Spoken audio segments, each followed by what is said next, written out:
하나님이 분명히 허락하신 뜻이요 주님께서 약속하신 일이라 할지라도 어떤 일은 순적하게 일이 잘 풀릴 때가 있는가 하면은 어떤 것은 또 많은 어려움과 방해와 또 걸림돌이 있고 장애물이 있습니다. 하나님의 사역이기 때문에 매사 순탄하지만은 않습니다. 넓고 평탄한 길도 있고 또 편안하게 갈 수 있는 길도 있지만 오히려 동행자가 적은 좁은 돌짝밭이 될 수 있고 가시밭길을 갈 수도 있어요. 그런데 성경에는 넓은 길을 택하지 말고 좁은 길을 택하라. 우리는 쉽고 편한 길을 택하기를 좋아하는데 하나님께서는 좁고 거친 길을 택하라고 말씀하셔요. 그것이 슬기라는 것이죠. 때로는 피를 흘리면서 손해를 봐야 할 만큼의 거친 십자가를 지고 가야 될 길도 있어요. 그렇지만 그것이 바르고 의로운 길이라면 피하지 말라 그 뜻이에요. 왜 하나님께서 문제를 주시고 그것을 해결하는 그 길까지 제시한 다음에 거기서도 또다시 어려운 문제를 주고 많은 장애물과 여러 가지 유혹과 많은 시련이 다가오게 하는가? 저도 인생을 살면서 짧게는 살아봤지만 거기에 대해서 참 의구심이 참 많이 있었어요. 그런데 나름대로 어떻게 제가 정의를 해본 것을 보면은 첫째로 무슨 일을 해도 자기 혼자서 한 일이 아니다 하는 것이에요. 자기에게 모든 공로를 돌리지 않도록 하기 위해서 그런 거친 길을 줘야 돼요. 왜? 누가 도와줘야 되고 누가 협력해줘야 되고 누군가가 이끌어줘야 되고 누가 밀어줘야지만 갈 수 있는 그 길을 혼자서 할 수 없는 것이다 하는 것을 절대적으로 느낄 수 있도록 하기 위해서 특히 교회에서 하는 그 모든 일은 절대로 혼자 할 수 없어요. 독불장군 없어요. 주기도만 해도 항상 제가 얘기를 드리지만 하늘에 계신 우리 아버지예요. 벌써 거기서부터 복수의 아버지예요. 나 혼자의 아버지가 될 수도 있지만 공동체의 아버지지 너 개인의 아버지가 아니다. 거기 나오는 그 모든 명사와 동사 앞에는 항상 우리라는 말이 쓰여 있어요. 죄를 지어도 나 혼자 짓는 것이 아니고 저 사람 혼자 짓는 것이 아니라 우리 공동체의 죄예요. 시험에 들어도 악에 빠져도 혼자 하는 것이 아니에요. 다 모두가 다 공동체 의식으로 함께 엮여져 있으라 그 뜻이에요. 기독교의 공동체는 복수입니다. 그 구성원들이 복수예요. 절대로 혼자 할 수 없어요. 그리고 혼자 이렇게 하다가 보면은 자기 자랑에 빠지게 되고 나 없이는 안 된다는 그런 교만함이 들어올 수 있어요. 이런 것을 방지하기 위해서 하나님이 항상 누군가를 붙여주시고 내가 할 수 없는 것을 누가 대신 해줄 수 있고 또 같이 힘을 연합하고 내가 못하는 거 그 사람이 하고 내가 할 수 있는 거 그 사람이 못하는 거 내가 할 수 있고 이렇게 해서 엮여져서 모든 일을 할 수 있도록 이렇게 만들어 주시는 것이에요. 그래서 자기의 공로를 자랑하는 것, 내가 이렇게 했다, 내가 이렇게 했다, 아유, 그거 진짜 굉장히 위험해요. 이런 것을 방지하기 위해서 하나님께서 어려움을 주시는 것이 아닌가 생각을 합니다. 그리고 모든 공은 우리 모두가 다 함께 일을 했지만 거기에 가장 대표적인 영광을 받으실 분은 하나님이시에요. 모든 찬송과 모든 경배와 모든 어떤 영광과 그분이 모든 것을 하셨다고 그분이 모든 것을 하셨다. 우리는 그냥 종이고 우리는 그냥 심부름 뿐이고 그냥 들러리 선생 것밖에 없고 그분이 주도해서 우리가 나간 것뿐이 없다라고 말을 하는 것이 정말로 지혜롭고 안전한 거예요. 모든 공로를 하나님께 돌리는 게 바보 같아도 지혜로운 거예요. 그리고 어떤 일을 해도 누가 좀 나보다 좀 더 많이 했으면 그 사람을 높여주는 거 그거 참 아름다운 일이에요. 자기 절대로 깎이지 않아요. 이 사람이 더 많이 했어요. 이 사람 없었으면 나 아무것도 못했어요. 서로 이렇게 나눠주는 것. 그리고 모든 것은 그것을 귀합해서 하나님 앞에 돌리는 그 영광. 참 안정한 것이다 생각이 듭니다. 그리고 나 혼자 일하면은 혼자서 상급을 받지만 공동체가 일하면 공동체가 함께 같이 상급을 받을 수 있어요. 물론 어떤 일을 할 때 비밀스럽게 해야 될 일들이 있어요. 하나님과 나 사이에 둘이서만 비밀을 갖는 것. 옳은 일하는 것을 왼손에 모르게 하는 것. 그럴 때 하나님께서 나에게 은밀한 중에 갚아주시겠다고 말씀합니다. 그런 것 외에는 모든 것이 다 함께 힘을 연합해서 하는 거예요. 같이 상을 받아야 돼요. 은밀하게 받는 상도 있고 공개적으로 받는 상도 있어요.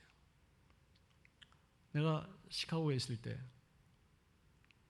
내 고등학교 동창이 시카고로 이민을 왔어요.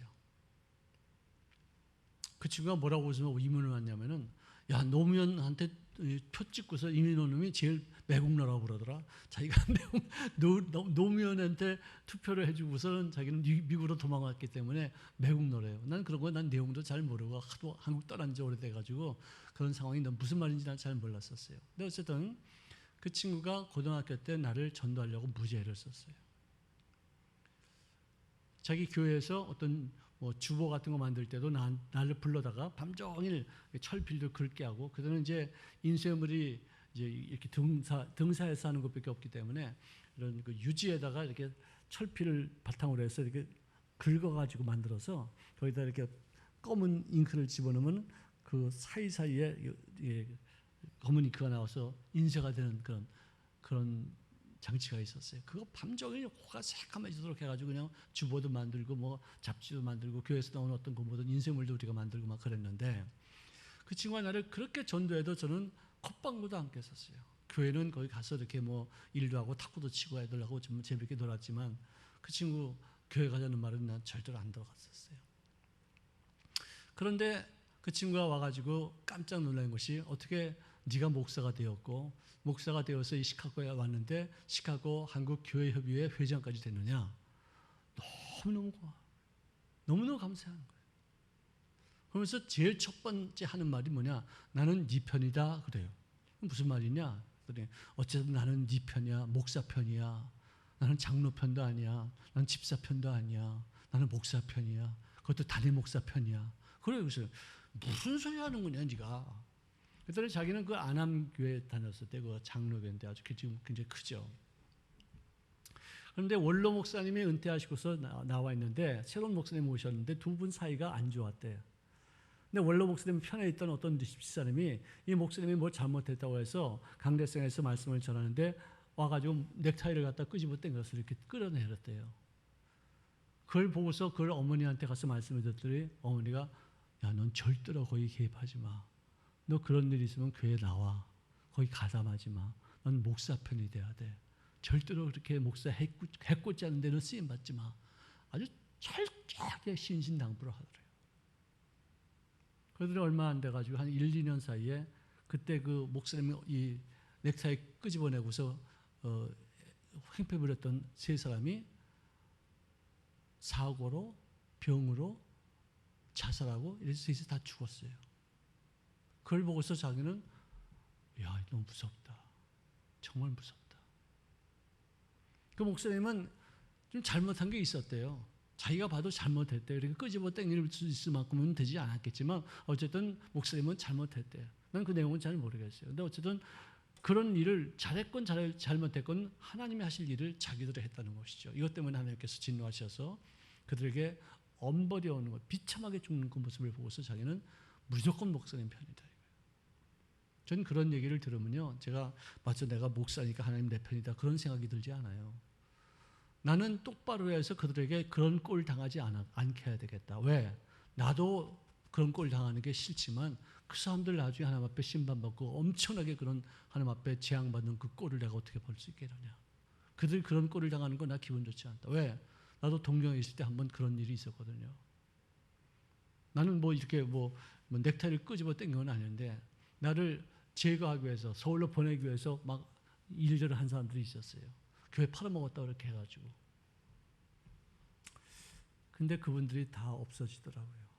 그래서 그때 뭐 한참 지나고 나서 이분들을 지금 뭐 하나 오서 기도하다가 새벽에 이 사람들 뭐 하나 하니까 흔적들이 없어. 어디 갔는지도 몰라요. 그래서 내가 무서웠어요. 나는 진짜 목회하면서 업신여김을 당해서 이렇게 어려운 일들을 당하고 그 사람들까지도 이렇게 피해가 되면 안 되겠다. 아주 결단했었습니다. 어쨌든 의로운 바른 길이라면은 이 길을 택하기 위해서는 항상 깨어 있어야 되고 항상 사탄의 유혹에 넘어가지 않고 원칙을 말씀에 두고서 한 걸 없이 나간 그 결과였다는 것이죠. 항상 깨어 있었다. 그리고 어떤 일을 해도 이게 하나님 보시기에 합당한 것이 아니냐.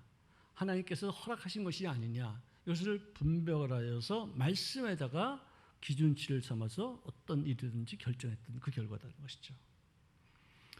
감격과 소망이 있는 가치와 보람이 넘치는 그 길을, 힘들고 어렵고 모함도 당하고 많은 억울한 일도 당할 수 있겠지만, 그러나 그 길 끝에서 기다리시던 주님께서 두 팔을 벌려서 나를 환영할 수 있는 곳까지 인도하는 길이 된다는 것이죠.